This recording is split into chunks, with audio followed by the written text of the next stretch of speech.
اللہ کے حبیب صلی اللہ علیہ وسلم کی خدمت میں ایک شخص حاضر ہوا اور اس نے اذن جہاد طلب کیا. حضور میں جہاد پہ جانا چاہتا ہوں, مجھے اجازت مرحمت فرمائے. حضور نے فرمایا احیٌ والدا کا, کیا تیرے والدین زندہ ہیں؟ قالا نعم, عرض کی ہاں حضور میرے والدین زندہ ہیں. قالا ففیہما فجاہد, کہا جا ان کی خدمت کر, یہی تیرا جہاد ہے. ماں باپ کو بلکتا ہوا چھوڑ جائے اور آپ جہاد پہ چلا جائے, ماں فالج میں گری ہوئی ہے اور بیٹا تبلیغی گشت پہ چلا جائے, باپ تڑپ رہا ہے اور بیٹا پیر کی چوکھٹ پہ جھاڑو دیتا پھرے, اللہ راضی نہیں ہوگا. میں سچ کہتا ہوں, اپنے بھی خفا مجھ سے ہیں بیگانے بھی ناخوش, کہ میں زہر حلاحل کو کبھی کہہ نہ سکا کند. بات وہی کہتا ہوں سمجھتا ہوں جسے حق, نئے ابلۂ مسجد ہوں نئے تہذیب کا فرزند. محمد عربی صلی اللہ علیہ وسلم سے بڑا پیر کون ہو سکتا ہے؟ لیکن حضرت وہ ویسے کرنی نہیں آ رہے. آقا کریم اپنے بٹن کھولتے ہیں اور کرن کی طرف, یمن کی طرف رخ کر کے لمبی سانسیں لیتے ہیں اور کہا میں رحمان کی خوشبو پا رہا ہوں. ایک دن صحابہ نے پوچھا بندہ نواز, جس کے لیے تڑپتے ہو, جس کی ٹھنڈی ہوائیں آپ کو آ رہی ہیں, وہ آپ کا بڑا پیار کرنے والا ہے. کہا ہاں میرے سے بڑی محبت کرتا ہے. تو کہا پھر اتنی محبت کرتا ہے تو یمن تو دور نہیں ہے, بلال حبش سے آ گیا, سلمان فارس سے آ گیا, سہیب روم سے آ گیا, اور وہ یہاں یمن سے نہیں آ سکا. فرمایا اس کی بوڑھی اور نابینا ماں ہے جس کی خدمت اس کو نہیں آنے دیتی. اللہ اکبر. اب حضرت اویس کرنی نہیں آئے لیکن خیر التابعین کہلائے. آئے نہیں لیکن حضور ان کی یاد میں تڑپ رہے ہیں. اللہ, بلکہ حضور نے فرمایا کہ کوئی جائے اویس بن عامر کو ملے, اور جب ملے تو اس کو کہنا میری امت کی بخشش کی دعا کرے. جو ماں باپ کی خدمت کرتا ہے اس سے ثابت ہوا اس کی دعائیں قبول ہوتی ہیں. میں نے ایک روایت میں پڑھا ہے کہ جو آدمی روزانہ اپنے والدین کے لیے دعا کرے, والدین زندہ ہوں تب بھی, والدین فوت ہو گئے ہوں تب بھی, یہ عادت بنا لے, روزانہ ماں باپ کے لیے دعا کرے, ساری زندگی اس کے رزق میں بے برکتی نہیں آئے گی, اللہ اس کو رزق کی فراوانی عطا کر دے گا. اور جو والدین کے لیے دعا نہیں کرتا اللہ تعالیٰ کی رحمتوں سے محروم ہو جاتا ہے. حضرت ابو ہریرہ رضی اللہ تعالیٰ عنہ جب بھی ہاتھ اٹھاتے تھے تو یہ دعا کرتے تھے, اللہم اغفر لابی ہریرہ ولأمی ولمن استغفر لہما. اے اللہ ابو ہریرہ کو بخش دے, حضرت ابو ہریرہ کی ماں کو بخش دے, اور قیامت تک جو ہم دونوں کے لیے بخشش کی دعا کرے اس کو بھی بخش دے. حضرت امام محمد بن سیرین ایک بزرگ ہوئے تابعی, جب بھی دعا کرتے تھے یہ دعا ضرور کرتے تھے, اے اللہ ابو ہریرہ کی بخشش کر دے. کسی نے کہا کہ تمہیں ابو ہریرہ رضی اللہ تعالیٰ نے ان کی ماں سے بڑی ہمدردی ہے. کہا ان سے جو ہمدردی ہونی ہے وہ تو ہونی ہے.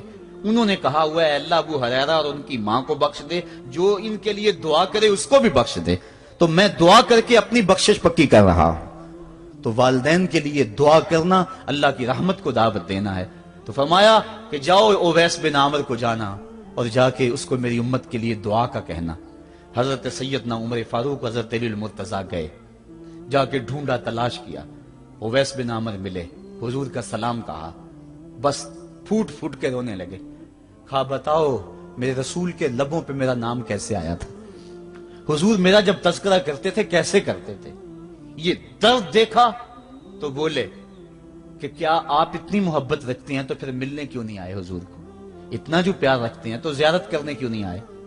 تو حضرت اویس کرنی نے بات کے رخ کو بدلا, کہا تم نے میرے رسول کو دیکھا, تم نے میرے رسول کی زیارت کی ہے؟ کہا ہاں ہم تو صبح و شام وہاں رہے ہیں. کہا پھر بتاؤ حضور کے یہ ابرو جڑے ہوئے تھے یا کھلے ہوئے تھے؟ اب دونوں حیران ہو گئے. کہا تم نے تو دیکھا میں نے تو دیکھا نہیں, تم بتاؤ نا. پھر میں تو گیا نہیں, مجھے کہتے ہو گیا نہیں, تم بتاؤ حضور کے ابرو جڑے ہوئے تھے یا کھلے ہوئے تھے؟ حیران ہیں. کہا حضور آپ ہی بتلائیے. کہا کوئی دور سے دیکھتا تو جڑے ہوئے نظر آتے, قریب آ کے دیکھتا تو کھلے ہوئے نظر آتے. یہ وہ ہے جو ماں کی خدمت کرتا رہا اور حضور کے دربار میں حاضر نہیں ہو سکا, لیکن حاضری اس کی تھی, وہ جہاں بھی تھا وہ نبی کے قرب میں تھا. تو اس لیے ماں باپ کی خدمت اتنا بڑا وظیفہ ہے. حضرت بایزید بستامی کہتے ہیں میں نے حق معاف کروا لی اپنی ماں سے, کہ ماں تیرے حق ادا کروں یا اللہ کے حق ادا کروں, تو مجھے اپنے حق معاف کر دے, میں اللہ سے اپنے حق معاف کروا لیتا ہوں, اپنی اللہ کو راضی کر لیتا ہوں. جنگلوں میں گھومتے رہے, 12 سال بیت گئے. ایک دن دوبارہ آئے, بستام کی سمت سے گزرے, خیال آیا چلو ماں کو سلام کر جاؤں. तहज्जुद का वक्त था, रात का वक्त था, दरवाजे पे खड़े रह गए कि मेरी माँ सोई होगी, मैंने कभी कोई खिदमत नहीं की माँ की, तो अब उठा के तकलीफ क्यों दूं। सारी रात खड़े रहे।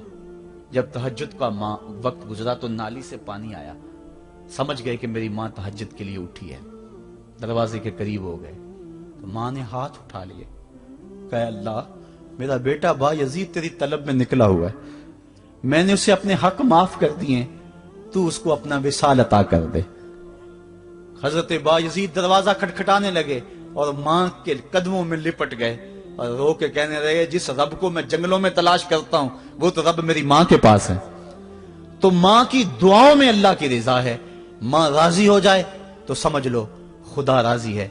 अल्लाह ताला जल्ला शानहू ने इरशाद फरमाया, वक़दा रब्बुका अल्ला ताबुदू इल्ला इय्याहु, तेरे रब ने यह तय कर दिया है कि उसके अलावा किसी की पूजा नहीं करोगे। व बिल वालिदैन इहसाना, और वालिदैन के साथ उसने सुलूक से पेश आओगे। इम्मा यबलुगन्ना इंदकल किबरा अहदुहुमा औ किलाहुमा फला तकुल लहुमा उफ़्फ़िन वला तनहरहुमा, अगर तेरे पास दो या दोनों में से एक बढ़ापे को पहुंच जाएं तो फिर उनके सामने तूने उफ भी नहीं कहनी और ना उनको झिड़कना है और उनसे नरम लहजे में बात करनी है। जब माँ बाप जवान हो, बच्चों की जरूरियात पूरी कर रहे हैं, उनके तालीमी अखराजात और उनके मुआशी सारे मामलात दुरुस्त कर रहे हो, तो उस वक्त तो वालिदैन की बच्चे ताजीम करते ही हैं। इम्तिहान उस वक्त शुरू होता है जब माँ बाप बूढ़े हो जाते हैं और चलने फिरने की सख्त भी नहीं रहती, सिर्फ सांस की एक डोरी लटकी रहती है। और जिस तरह बच्चा अपने बदन से मक्खी भी नहीं उड़ा सकता था, अब ये हालत माँ बाप पर आ गई और बच्चे की तरह मिजाज चिड़चिड़ा हो गया। जमाने के हालात बदल गए, लेकिन माँ की पुरानी, बाप की वो पुरानी रवश है, वो उसी अंदाज में उसी डगर में बात करता है। ये आजमाइश के दिन है, ये इम्तिहान के दिन है। अब देखना है वालिदैन की इस वक्त ताजीम कौन करता है। फरमाया, इम्मा यबलुगन्ना इंदकल किबरा, अगर तेरे पास वो बढ़ापे को पहुंच जाएं, दोनों पहुंच जाएं, या तेरी खुशकिस्मती कि दोनों में से एक पहुंच जाएं या दोनों पहुंच जाएं, तो फिर उनकी तूने ताजीम करनी है। क्या, कैसे ताजीम करनी है? फला तकुल लहुमा उफ़्फ़िन, तूने उनको उफ भी नहीं कहना। हजरत इमाम फखरुद्दीन राजी के हवाले से मैं आज ही सुबह या गुज़श्ता शब उफ की तशरीहात देख रहा था। उन्होंने 12-13 अकवाल बयान किए हैं, लेकिन 2 कौल फरमाते हैं। उफ ये है कि इंसान के बदन के ऊपर जो शफाफ रहता हो, साफ रहता हो, मिट्टी पड़ जाए, रेत का जर्रा पड़ जाए, तो उसको फूंक मार के उसको हटाता है, तो वो फूंक से जो आवाज पैदा होती है उसको अरबी में उफ कहते हैं। तो फिर उफ हर उस चीज के लिए मनकूल हो गया जो नापसंदीदा है। एक तो कौल ये है कि वालिदैन के सामने इस एहतियात से रहो। दूसरी बात, आप फरमाते हैं उफ का मफहूम यह है कि जब माँ बाप बूढ़े हो जाएं तो बोलो बरास चारपाई पे निकल जाता है और इंसान उनको उठा के उनकी खिदमत करता है, सफाई करता है, कपड़े बदलता है। इंसान की तबीयत में जो फितरी नफासत है उसके तहत उसको माँ बाप से जो मकरूह और नापसंदीदा बू आती है उससे वो बचना चाहता है। वो नफरत माँ बाप से नहीं होती, वो नफरत उस बदबू से होती है जो माँ बाप के बदन से या चारपाई से या कपड़ों से उठ रही है। तो बंदा अपने जो है वो नाक पे कपड़ा रख लेता है उस बदबू से बचने के लिए। तो उफ के मफहूम को बयान करते हुए हजरत इमाम राजी कहते हैं कि इंसान को इस बात से भी रोका गया है कि तू अपने नाक पे कपड़ा रख के अगर उनको सफाई कर रहा होगा तो माँ बाप के नाजुक दिल पे कहीं ये बोझ ना आ जाए कि मेरा बेटा मुझसे नफरत कर रहा है। इसलिए वालिदैन की ताजीम का आलम यह है कि तू खुले नाक से उनकी खिदमत करे और वो बदबू सहता रहे और अपने नाक के ऊपर कपड़ा भी न रखे कि तेरे माँ और तेरे बाप के दिल के अंदर इतना खलाल और मलाल भी पैदा ना हो। यह है उफ का जुमरा। हजरत इमाम हसन रदी अल्लाह तआला अन्हु ने सारी जिंदगी अपनी वालिदा हजरत फातिमा ज़हरा के साथ बैठ के खाना नहीं खाया था। एक दिन हजरत सैयदा फातिमा ने फरमाया कि बेटा मेरा जी चाहता है कि मेरे साथ तुम बैठ के खाना खाओ, लेकिन तुमने कभी भी मेरे साथ बैठ के खाना नहीं खाया, क्या वजह है इसकी? तो हजरत इमाम हसन फरमाने लगे, अर्ज करने लगे, अम्मी मैं इस डर से आपके पास बैठ के खाना नहीं खाता कि कहीं किसी लुकमे की तरफ आपकी नजर बढ़ जाए और मैं अदमे आगही की वजह से अपने हाथ को उस लुकमे के पे डाल लूं اور नہ जान सकूं कि इस लुकमे को उठाने का इरादा मेरी मां के दिल में पैदा हो चुका है और मैं अल्लाह की रहमतों से महरूम हो जाऊं, इस डर से मैं आपके साथ बैठ के खाना नहीं खाया करता। यानी मां बाप की ताजीम का आलम यह है, उफ तक ना कहो। हजरत सईद इब्न मुसय्यब रदी अल्लाह ताला अन्हु जलीलुल कदर ताबी हैं, वो फरमाते हैं कि वालिदैन के सामने बेटे की हालत क्या होनी चाहिए।